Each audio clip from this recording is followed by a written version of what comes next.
Hi students, this is Dr. Nizamuddin, Assistant Professor of Economics, Government Fletcher College, Narasimha in my previous session 5, under the paper Economics of Market, I have covered selected concept of the production cost, that is historical cost, incremental cost, fixed and variable cost I have discussed. In my today's session number 6, I would like to draw your attention on opportunity cost and its significance. Sometime in examination, you can expect 5 or 10 marks questions on opportunity cost itself.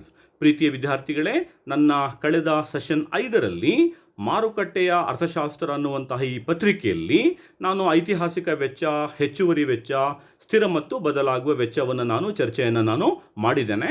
ಇವತ್ತಿನ ನನ್ನ ಈ ಚರ್ಚೆಯಲ್ಲಿ ಸದವಕಾಶ ವೆಚ್ಚದ ತತ್ವದ ಬಗ್ಗೆ ನಾನು ಚರ್ಚೆ ಮಾಡಲಿಕ್ಕೆ ಇಚ್ಛೆ ಪಡ್ತೇನೆ. ಈ ಸದವಕಾಶ ವೆಚ್ಚದ ತತ್ವದ ಮೇಲೇ ನೀವು ಎಕ್ಸಾಮಿನೇಷನ್ನಲ್ಲಿ ಅಥವಾ ನಿಮ್ಮ ಪರೀಕ್ಷೆಯಲ್ಲಿ 5 ಅಥವಾ 10 ಅಂಕಗಳಿಗೆ ನೀವು ಪ್ರಶ್ನೆಯನ್ನು ನಿರೀಕ್ಷೆಯನ್ನು ಮಾಡಬಹುದು. ಈ ಸದವಕಾಶದ ವೆಚ್ಚದ ಬಗ್ಗೆ ನಾವು ತಿಳ್ಕೊಳ್ಳೋದಕ್ಕಿಂತ ಮುಂಚೆ ಒಂದಿಷ್ಟು ವಿಚಾರಗಳು ನಮಗೆ ಗೊತ್ತಿರಲೇಬೇಕಾಗುತ್ತೆ. ಏನು? It is a non economic fact that our wants are multiple and resources are scarce but capable of alternative uses. ಅಂತಂದರೆ ನಮ್ಮ ಮಾನವನ ಬಯಕೆಗಳು ಅಪರಿಮಿತವಾಗಿದ್ದಾವೆ, ನಮ್ಮ ಬಯಕೆಗಳೇನಾಗಿದ್ದಾವೆ, ಅನ್ಲಿಮಿಟೆಡ್ ಆಗಿದ್ದಾವೆ. ಆದರೆ ಆ ಬಯಕೆಗಳನ್ನು ಈಡೇರಿಸಲಿಕ್ಕೆ ಲಭ್ಯವಿರುವಂತಹ ಸಂಪನ್ಮೂಲಗಳು ಮಾತ್ರ ತುಂಬ ಮಿತವಾಗಿದ್ದಾವೆ. ಇಲ್ಲಿ ಸಮಸ್ಯೆ ಸಂಪನ್ಮೂಲಗಳು ಮಿತವಾಗಿರೋದು ಮಾತ್ರ ಸಮಸ್ಯೆ ಅಲ್ಲ, ಆ ಸಂಪನ್ಮೂಲಗಳನ್ನು ನಾವು ಬೇರೆ ಬೇರೆ ಉದ್ದೇಶಗಳಿಗೆ ಬಳಸಿಕೊಳ್ಳಬಹುದಾಗಿದೆ. ಹೀಗಾಗಿ ನಮಗೆ ಸಮಸ್ಯೆ ಎದುರಾಗೋದೇನಪ್ಪ ಅಂತಂದರೆ ಪ್ರಾಬ್ಲಮ್ ಆಫ್ ಚಾಯ್ಸ್, ಅಂತಂದರೆ ಆಯ್ಕೆಯ ಸಮಸ್ಯೆ. ಏನನ್ನು ಉತ್ಪಾದಿಸಬೇಕು? ಈಗ ನಾನು ಒಬ್ಬ ಉತ್ಪಾದಕನಾಗಿದ್ದರೆ ನನ್ನಲ್ಲಿ ಲಭ್ಯವಿರುವಂತಹ ಸಂಪನ್ಮೂಲಗಳು ತುಂಬ ಮಿತವಾಗಿದ್ದಾವೆ, ಆದರೆ ನನಗೆ ಉತ್ಪಾದನೆ ಮಾಡಲಿಕ್ಕೆ ಬೇಕಾದಷ್ಟು ಅವಕಾಶಗಳಿದ್ದಾವೆ. ಹಾಗಾಗಿ ಪ್ರಶ್ನೆ ಉದ್ಭವ ಆಗುತ್ತೆ, ನಾನು ಯಾವುದನ್ನು ಉತ್ಪಾದನೆ ಮಾಡಿದ್ರೆ, ವಾಟ್ ಟು ಪ್ರೊಡ್ಯೂಸ್, ಯಾವುದನ್ನು ಉತ್ಪಾದನೆ ಮಾಡಿದರೆ ನನಗೆ ಲಾಭ ಆಗುತ್ತೆ, ಅಥವಾ ಯಾವುದನ್ನು ಉತ್ಪಾದನೆ ಮಾಡಿದರೆ ನನಗೆ ಪ್ರಯೋಜನ ಆಗುತ್ತೆ ಅನ್ನುವಂಥದ್ದು ಪ್ರಶ್ನೆ. So we have to choose the use of given resource for a particular purpose out of its alternative applicabilities. ಯಾವುದೇ ಒಂದು ಉತ್ಪಾದನಾಂಗಕ್ಕೆ ಬಹು ಆಯ್ಕೆಗಳಿರ್ತವೆ. ನಾವು ಭೂಮಿ ಅಂತ ಹೇಳಿದಾಗ ಆ ಭೂಮಿಯನ್ನು ನಾವು ಬಳಸ್ಕೊಳ್ಳಿಕ್ಕೆ ಸಾಕಷ್ಟು ಆಯ್ಕೆಗಳಿರ್ತವೆ. ಬಂಡವಾಳ ಅಂತ ಹೇಳಿದಾಗ ಬಂಡವಾಳಕ್ಕೆ ಸಾಕಷ್ಟು ಬದಲಿ ಆಯ್ಕೆಗಳಿರ್ತವೆ. ಶ್ರಮ ಅಂತ ಹೇಳಿದಾಗ ಶ್ರಮಿಕನಿಗೂ ಕೂಡ ಬೇರೆ ಬೇರೆ ಅವಕಾಶಗಳಿರ್ತವೆ. ಯಾವುದಕ್ಕೆ, ಯಾವ ಕೆಲಸಕ್ಕೆ ನಾನು ಹೋಗಬೇಕು, ಅಥವಾ ಯಾವ ವ್ಯವಹಾರದಲ್ಲಿ ನಾನು ಬಂಡವಾಳವನ್ನು ತೊಡಗಿಸ್ಬೇಕು, ಅಥವಾ ಯಾವ ಸರಕಿನ ಉತ್ಪಾದನೆಗೆ ನಾನು ಕೃಷಿ ಭೂಮಿಯನ್ನು ತೊಡಗಿಸ್ಬೇಕು ಅನ್ನುವಂಥ ಪ್ರಶ್ನೆಗೆ ತೀರ್ಮಾನ ಕೈಗೊಳ್ಳಬೇಕಾದ್ರೆ ನಮಗೆ ಯಾವುದರ ಜ್ಞಾನ ಇರಬೇಕಾಗುತ್ತೆ? ಸದವಕಾಶ ವೆಚ್ಚದ ತತ್ವದ ಜ್ಞಾನ ನಮಗೆ ಇರಲೇಬೇಕಾಗುತ್ತೆ. ಹಾಗಾಗಿ ಈ ಸದವಕಾಶದ ವೆಚ್ಚ ಅಂದರೆ ಏನು? Opportunity cost is the cost of sacrifice of the best alternative forgone ಅಂತಂದ್ರೆ ಏನು? ಬಿಟ್ಟು ಕೊಟ್ಟಿರುವಂಥದ್ದು, ತ್ಯಾಗ ಮಾಡಿರುವಂಥದ್ದು in the production of good or service. So ಸದವಕಾಶ ವೆಚ್ಚ ಅಂತಂದ್ರೆ opportunity cost is the cost of sacrifice of the best alternative foregone. ಅಂತಂದರೆ ಒಂದು ನಿರ್ದಿಷ್ಟ ಸರಕನ್ನು ಉತ್ಪಾದನೆ ಮಾಡುವಂತಹ ತೀರ್ಮಾನ ನಾವು ಮಾಡಿದಾಗ ಅದರ ಮತ್ತೊಂದು ಅತ್ಯುತ್ತಮ ಒಂದು ಆಯ್ಕೆಯನ್ನು ಬಿಟ್ಕೊಟ್ಟಿರ್ತೇವೆ. ಈಗ ನಾವೊಂದು ಅಡಿಕೆ ತೋಟ ಮಾಡ್ತೀನಿ ಅಂತ ಹೇಳಿದಾಗ ನಾನು ಅಡಿಕೆ ತೋಟ ಮಾಡದೇ ಇದ್ದರೆ ಆ ಭೂಮಿಯಲ್ಲಿ ನಾನು ಜಿಂಜರ್ ಬೆಳಿಬೋದಿತ್ತು, ಶುಂಠಿ ಬೆಳಿಬೋದಿತ್ತು. ಹಾಗಾದರೆ ಏನು ಬಿಟ್ಕೊಟ್ಟಿದ್ದೀನಿ ನಾನು? ಜಿಂಜರ್ನ ಉತ್ಪಾದನೆಯನ್ನು ಬಿಟ್ಕೊಟ್ಟು ಅಡಿಕೆ ಬೆಳೆಯುವಂಥ ಒಂದು ತೀರ್ಮಾನವನ್ನು ನಾನು ಮಾಡಿದಾಗ ಆ ಬಿಟ್ಟು ಕೊಟ್ಟಂತಹ ಬೆಳೆ ಅಂತಂದ್ರೆ ಯಾವುದು? ಆ ಶುಂಠಿ ಉತ್ಪಾದನೆ ಮಾಡಿ ನಮಗೆ ಏನದ್ರಿಂದ ಪ್ರಯೋಜನ ಸಿಗ್ತಾ ಇತ್ತಲ್ವಾ, ಆ ಶುಂಠಿಯನ್ನು ಉತ್ಪಾದನೆ ಮಾಡಿ ನಾವೇನಾದ್ರೆ ಪ್ರಯೋಜನ ಪಡ್ಕೊಳ್ತಾ ಇದ್ವು ಅಲ್ವಾ, ಅದನ್ನು ನಾವೇನಂತ ಕರಿತೇವೆ? ಸದವಕಾಶ ವೆಚ್ಚ ಅಂತ ಕರಿತೇವೆ. So it is always the cost on next best alternative ಅಂತ ಹೇಳ್ತೇವೆ. So example, the cost of using land for wheat growing is the value of alternative crop that could have been grown on it. ನಾನು ಇಲ್ಲಿ ಕೊಟ್ಟಿರುವಂತಹ ಉದಾಹರಣೆಯಲ್ಲಿ ಒಂದು ನಿರ್ದಿಷ್ಟ ಪ್ರಮಾಣದ ಭೂಮಿಯನ್ನು ನಾವು ಗೋಧಿಯ ಉತ್ಪಾದನೆಗೆ ಬಳಸಿಕೊಂಡಾಗ ಮತ್ತೊಂದು ಅತ್ಯುತ್ತಮವಾದಂಥ ಒಂದು ಆಯ್ಕೆಯನ್ನು ನಾವು ಬಿಟ್ಕೊಟ್ಟಿರ್ತೇವೆ. ಅದು ಯಾವುದನ್ನು ಬಿಟ್ಕೊಟ್ಟಿದ್ದೇವೆಯೋ ಆ ಬಿಟ್ಟು ಕೊಟ್ಟಂತಹ ಒಂದು ಆಯ್ಕೆಯ ಮೇಲಿನ ವೆಚ್ಚವನ್ನು ನಾವೇನಂತ ಕರಿತೇವೆ? ಸದವಕಾಶದ ವೆಚ್ಚ ಅಂತ ಕರಿತೇವೆ. ಈ ಸದವಕಾಶದ ವೆಚ್ಚ ಅನ್ನುವಂತಹದ್ದು ಅರ್ಥಶಾಸ್ತ್ರದಲ್ಲಿ ಸಾಕಷ್ಟು ಪ್ರಯೋಜನವನ್ನು ಇದು ಹೊಂದಿದೆ. ನಾವು ಅರ್ಥಶಾಸ್ತ್ರದಲ್ಲಿ ಸದವಕಾಶ ವೆಚ್ಚವನ್ನು ನಾವು ಅಧ್ಯಯನವನ್ನು ಮಾಡೋದ್ರಿಂದ ನಮಗೆ ಸಾಕಷ್ಟು ಪ್ರಯೋಜನ ನಾವು ಪಡ್ಕೋಬಹುದು ಈ ಸದವಕಾಶ ವೆಚ್ಚದ ತತ್ವದಿಂದ. ಮೊದಲನೆಯದಾಗಿ determination of relative prices of goods mean the concept of opportunity cost is useful in explaining the determination of relative prices of different goods. For example, if same group of factors can produce either one car or 6 scooters, then the price of one car will tend to be at least 6 times more than that of one scooter ಅಂತ ಹೇಳ್ತೇವೆ. So ಅಂತಂದರೆ ಏನು, ಯಾವುದೇ ಒಂದು ಸರಕಿನ ಅಥವಾ ಸರಕುಗಳ ಸಾಪೇಕ್ಷ ಬೆಲೆ ನಿರ್ಧಾರದಲ್ಲಿ, ರಿಲೇಟಿವ್ ಪ್ರೈಸಸ್ ಆಫ್ ಗೂಡ್ಸ್ ಅಂತಂದ್ರೇನು, ಸರಕುಗಳ ಸಾಪೇಕ್ಷ ಬೆಲೆ ನಿರ್ಧಾರದಲ್ಲಿ ಸದವಕಾಶ ವೆಚ್ಚದ ತತ್ವ ನಮಗೆ ಹೆಚ್ಚು ಪ್ರಯೋಜನ ನಮಗೆ ನೀಡುತ್ತೆ. ಹೇಗೆ, ಒಂದು ನಿರ್ದಿಷ್ಟ ಸರಕನ್ನು ಅಂದರೆ ಒಂದು ಕಾರನ್ನು ಉತ್ಪಾದನೆ ಮಾಡಲಿಕ್ಕೆ ನಾವು ತೀರ್ಮಾನ ಮಾಡಿದಾಗ ಆ ಕಾರಿನ ಉತ್ಪಾದನೆಯನ್ನು ಮಾಡಲಿಕ್ಕೆ ಎಷ್ಟು ನಮಗೆ ಆದಾನಗಳು ಉತ್ಪಾದನಾಂಗಗಳು ಲಭ್ಯವಾಗಿರ್ತಾವಲ್ವ, ಅಷ್ಟೇ ಪ್ರಮಾಣದ ಉತ್ಪಾದನಾಂಗಗಳನ್ನು ಬಳಸ್ಕೊಂಡ್ರೆ ನಾವು ಎಷ್ಟು ಸ್ಕೂಟರ್ಸನ್ನು ಉತ್ಪಾದನೆ ಮಾಡ್ಬೋದು ಅಂತಂದರೆ 6 ಸ್ಕೂಟರನ್ನು ನಾವು ಉತ್ಪಾದನೆ ಮಾಡಬಹುದು. ಅಂದರೆ ಒಂದು ಗೊತ್ತಾದ ಅವಧಿಯಲ್ಲಿ ಒಂದು ನಿರ್ದಿಷ್ಟ ಪ್ರಮಾಣದ ಆದಾನಗಳನ್ನು, ಸಂಪನ್ಮೂಲಗಳನ್ನು ಅಥವಾ ಉತ್ಪಾದನಾಂಗಗಳನ್ನು ಬಳಸ್ಕೊಂಡ್ರೆ ನಮಗೆ ಒಂದು 2 ಆಯ್ಕೆ. ಒಂದು 6 ಸ್ಕೂಟರ್ಸನ್ನು ಉತ್ಪಾದನೆ ಮಾಡ್ಬೋದು ನಾವು 2 ವೀಲರ್ ಅಂತ ಹೇಳಿದಾಗ, ಅಥವಾ ನಾವು ಒಂದು ಕಾರನ್ನು ಉತ್ಪಾದನೆ ಮಾಡಬಹುದು.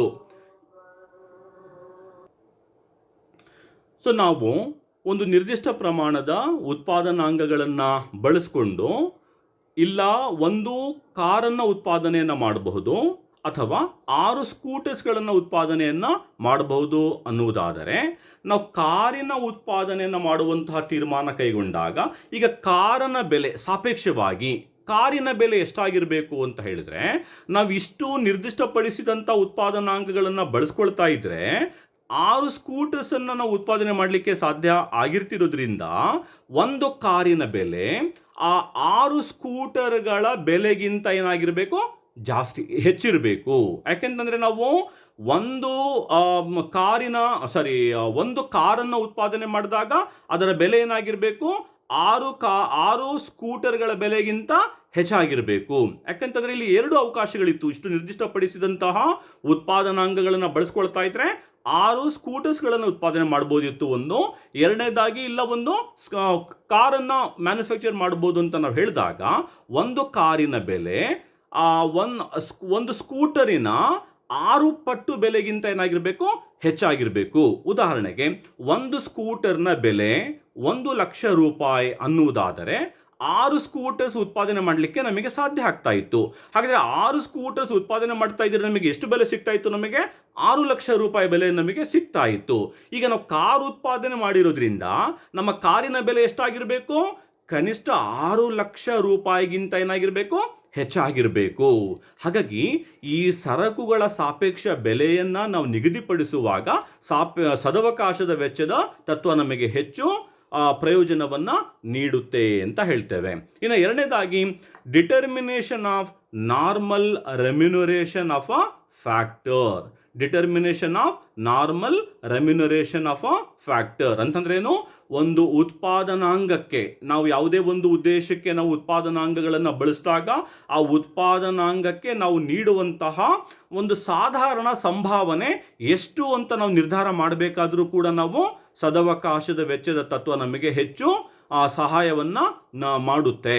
ಅಂದರೆ ನಾವು ಮಾಡುವಂತಹ ನಮ್ಮ ಉತ್ಪಾದನಾ ಪ್ರಕ್ರಿಯೆಯಲ್ಲಿ ನಾವು ಬಳಸ್ಕೊಳ್ಳುವಂತಹ ಭೂಮಿ, ಶ್ರಮ, ಸಂಘಟನೆ ಅಥವಾ ಬಂಡವಾಳ ಏನು ಉತ್ಪಾದನಾಂಗಗಳಿದಾವಲ್ವ, ಈ ಉತ್ಪಾದನಾಂಗಗಳು ನೀಡುವಂತಹ ಒಂದು ಕೊಡುಗೆಗೆ ಪ್ರತಿಯಾಗಿ ಅಥವಾ ಅವ್ರೇನು ಕಾಂಟ್ರಿಬ್ಯೂಟ್ ಮಾಡಿರ್ತಾರಲ್ವ ಅದಕ್ಕೆ ಪ್ರತಿಯಾಗಿ ನಾವು ನಿಗದಿಪಡಿಸುವಂತಹ ರೆಮ್ಯುನರೇಷನ್ ಎಷ್ಟಾಗಿರಬೇಕಪ್ಪ ಅಂತಂದರೆ, ಅದೇನು ನೆಕ್ಸ್ಟ್ ಬೆಸ್ಟ್ ಆಲ್ಟರ್ನೇಟಿವ್ ಅವ್ರನ್ನ ಬಿಟ್ಕೊಟ್ಟಿರ್ತೀವಲ್ವಾ ಅದಕ್ಕಿಂತ ಏನಾಗಿರಬೇಕು, ಹೆಚ್ಚಾಗಿರಬೇಕು. For example, it implies that if a factor is to be retained in its best alternative use, it must be compensated at least what it can earn from next best alternative. ಅಂತಂದರೆ ಯಾವುದೇ ಒಂದು ಆದಾನವನ್ನು, ಉತ್ಪಾದನಾಂಗವನ್ನು ನಾವು ಒಂದು ನಿರ್ದಿಷ್ಟ ಉದ್ದೇಶಕ್ಕೆ ನಾವು ಬಳಸ್ಕೊಂಡಾಗ ಅದಕ್ಕೆ ಕೊಡುವಂತಹ ಸಂಭಾವನೆ ಎಷ್ಟಾಗಿರಬೇಕು ಅಂತಂದರೆ ಕನಿಷ್ಠ ಪಕ್ಷ ನಾವು ಆ ಉತ್ಪಾದನಾಂಗ ಮತ್ತೊಂದು ಉದ್ದೇಶಕ್ಕೆ ಬಳಸ್ಕೊಂಡಾಗ ಏನು ಗಳಿಸ್ತಾ ಇತ್ತಲ್ವ ಅಷ್ಟಾದರೂ ಕೂಡ ಇರಬೇಕು ಅನ್ನುವಂಥದ್ದು ಇಲ್ಲಿ ಭಾಳ ಪ್ರಮುಖವಾದಂಥದ್ದು. ಈ ಒಂದು ಉತ್ಪಾದನಾಂಗಗಳ ಪ್ರತಿಫಲವನ್ನು ಅಥವಾ ಸಂಭಾವನೆಯನ್ನು ನಿಗದಿ ಮಾಡುವಂತಹ ಹಂತದಲ್ಲೂ ಕೂಡ ಸದವಕಾಶ ವೆಚ್ಚದ ತತ್ವ ಹೆಚ್ಚು ಸಹಾಯಕಾರಿ ಆಗುತ್ತೆ ಅಂತ ನಾವು ಹೇಳ್ಬೋದು. ಇನ್ನು ಮೂರನೇದಾಗಿ decision making and efficient resource allocation ಅಂತ ಹೇಳ್ತೇವೆ. So decision making and efficient resource allocation, how the concept of opportunity cost is essential in rational decision making by the producer. ಅಂದರೆ ಯಾವುದೇ ಒಬ್ಬ ಉತ್ಪಾದಕ ಒಂದು ತೀರ್ಮಾನವನ್ನು ತೆಗೆದುಕೊಳ್ಳುವಾಗ ಆ ತೀರ್ಮಾನವನ್ನು ತೆಗೆದುಕೊಳ್ಳುವಂತಹ ಸಂದರ್ಭದಲ್ಲಿ ಯಾವ ತೀರ್ಮಾನಗಳು, ವಾಟ್ ಟು ಪ್ರೊಡ್ಯೂಸ್ ಅಂತ ಹೇಳ್ತೇವೆ. ನಾವು ಈಗಾಗಲೇ ಹೇಳಿದ್ದೀವಿ, ನಮ್ಮ ಬಯಕೆಗಳು ಅಪರಿಮಿತವಾಗಿದ್ದು ಸಂಪನ್ಮೂಲಗಳು ಮಿತವಾಗಿದ್ದಾವೆ. ಆ ಮಿತವಾದ ಸಂಪನ್ಮೂಲಗಳು ಬೇರೆ ಬೇರೆ ಬಹು ಆಯ್ಕೆಗಳಿಗೆ ನಾವು ಬಳಸ್ಕೋಬಹುದಾಗಿದೆ. ಹಾಗಾದರೆ ಯಾವ ಉದ್ದೇಶಕ್ಕೆ ನಾವು ಬಳಸ್ಕೋಬೇಕು, ಏನನ್ನು ಉತ್ಪಾದನೆ ಮಾಡಬೇಕು ಅನ್ನುವಂಥ ಪ್ರಶ್ನೆ ಬಂದಾಗ ನಾವು ಯಾವ ತತ್ವಕ್ಕೆ ನಾವು ಮಾರು ಹೋಗ್ತೇವೆ, ಸದವಕಾಶ ವೆಚ್ಚದ ತತ್ವಕ್ಕೆ ನಾವು ಮಾರು ಹೋಗ್ತೇವೆ. ಯಾಕಂತಂದರೆ ನಮಗೆ ನೆಕ್ಸ್ಟ್ ಬೆಸ್ಟ್ ಆಲ್ಟರ್ನೇಟಿವ್ ಏನಿರುತ್ತಲ್ವ, ಆ ನೆಕ್ಸ್ಟ್ ಬೆಸ್ಟ್ ಆಲ್ಟರ್ನೇಟಿವನ್ನು ನಾವು ಅದನ್ನೇನಾದರೂ ಉತ್ಪಾದನೆ ಮಾಡ್ತಾ ಇದ್ರೆ ನಮಗೆ ಎಷ್ಟು ಸಿಗ್ತಾ ಇತ್ತು, ಹಾಗಾದರೆ ಇದನ್ನು ಉತ್ಪಾದನೆ ಮಾಡಿದಾಗ ನಮಗೆ ಎಷ್ಟು ಸಿಗಬೇಕು ಅನ್ನುವಂಥದ್ದು ನಮಗೆ ಗೊತ್ತಾಗುತ್ತೆ. ಸೊ ಹಾಗಾಗಿ ಯಾವುದೇ ಒಂದು ಉತ್ಪಾದನಾ ಆ ಒಂದು ಉದ್ಯಮದಲ್ಲಿ ತೀರ್ಮಾನವನ್ನು ತೆಗೆದುಕೊಳ್ಳುವಾಗ ಅತ್ಯುತ್ತಮವಾದಂತಹ ಒಂದು ಬೆಸ್ಟ್ ಡಿಸಿಷನನ್ನು ನಾವು ತೆಗೆದುಕೊಳ್ಳಿಕ್ಕೆ, ಅತ್ಯುತ್ತಮವಾದಂತಹ ಒಂದು ತೀರ್ಮಾನವನ್ನು ನಾವು ತೆಗೆದುಕೊಳ್ಳಿಕ್ಕೆ ಸದವಕಾಶದ ವೆಚ್ಚ ನಮಗೆ ಹೆಚ್ಚು ಸಹಕಾರಿ ಆಗುತ್ತೆ. ಅದೇ ರೀತಿ efficient resource allocation. Efficient resource allocation ಅಂತಂದ್ರೇನು, ಸಂಪನ್ಮೂಲಗಳ ದಕ್ಷ ಹಂಚುವಿಕೆಯಲ್ಲಿ. ಸೊ ಸಂಪನ್ಮೂಲಗಳನ್ನು ದಕ್ಷವಾಗಿ ಹಂಚುವಿಕೆ ಮಾಡುವ ವಿಚಾರದಲ್ಲಿ ಮತ್ತು ತೀರ್ಮಾನವನ್ನು ತೆಗೆದುಕೊಳ್ಳುವ ವಿಚಾರದಲ್ಲಿ ಸದವಕಾಶ ವೆಚ್ಚದ ತತ್ವ ತನ್ನದೇ ಆದಂತಹ ಒಂದು ಮಹತ್ವವನ್ನು ಹೊಂದಿದೆ. ಸೊ ಎಫಿಷಿಯಂಟ್ ರಿಸೋರ್ಸ್ ಅಲೋಕೇಶನ್ ಅಂತ ಹೇಳಿದಾಗ ಈ ಅಲೋಕೇಶನ್ ಹಂಚಿಕೆ ವಿಚಾರ ಯಾಕೆ ಬಂತು ಅಂತ ಹೇಳಿದ್ರೆ, our wants are unlimited but the resources are very limited. Now the question arises the problem of choice. For which want we need to allocate the resources? For which production we need to allocate our resources? ನಮ್ಮ ಸಂಪನ್ಮೂಲಗಳು ಮಿತವಾಗಿರೋದ್ರಿಂದ ಯಾವ ಸರಕನ್ನು ಉತ್ಪಾದನೆ ಮಾಡಲಿಕ್ಕೆ ನಾವು ಆದ್ಯತೆ ಕೊಡಬೇಕು ಅನ್ನುವಂಥ ವಿಷಯ ಬಂದಾಗ ನಾವು ಮತ್ತೆ ಹೆಚ್ಚು ವಿಶ್ಲೇಷಣೆಯನ್ನು ಮಾಡಬೇಕಾಗಿರೋದು ಸದವಕಾಶ ವೆಚ್ಚದ ತತ್ವ. ಹಾಗಾಗಿ ಈ ಸದವಕಾಶ ವೆಚ್ಚದ ತತ್ವ ಅನ್ನುವಂಥದ್ದು ಉತ್ಪಾದನಾ ಕ್ಷೇತ್ರದಲ್ಲಿ ಹೆಚ್ಚು ಮಹತ್ವವನ್ನು ಪಡೆದುಕೊಂಡಿರುವಂತಹ ಒಂದು ವಿಷಯ. ನಾನು ಇದಕ್ಕೆ ಸಂಬಂಧಪಟ್ಟಂತೆ ನನ್ನ ಮತ್ತೆ ಮುಂದಿನ ಚರ್ಚೆಯಲ್ಲಿ ಸವಿಸ್ತಾರವಾಗಿ ನಾನು ಮಾತಾಡ್ತೇನೆ. ಇವತ್ತಿನ ಚರ್ಚೆಯನ್ನು ನಾನು ಇಲ್ಲಿಗೆ ನಿಲ್ಲಿಸ್ತಾ ಇದ್ದೇನೆ. ಅಲ್ಲಿವರೆಗೆ ಒಂದು ಸಣ್ಣ ವಿರಾಮ ಇರಲಿ ಅಂತ ಹೇಳ್ತಾ ಜೈ ಹಿಂದ್.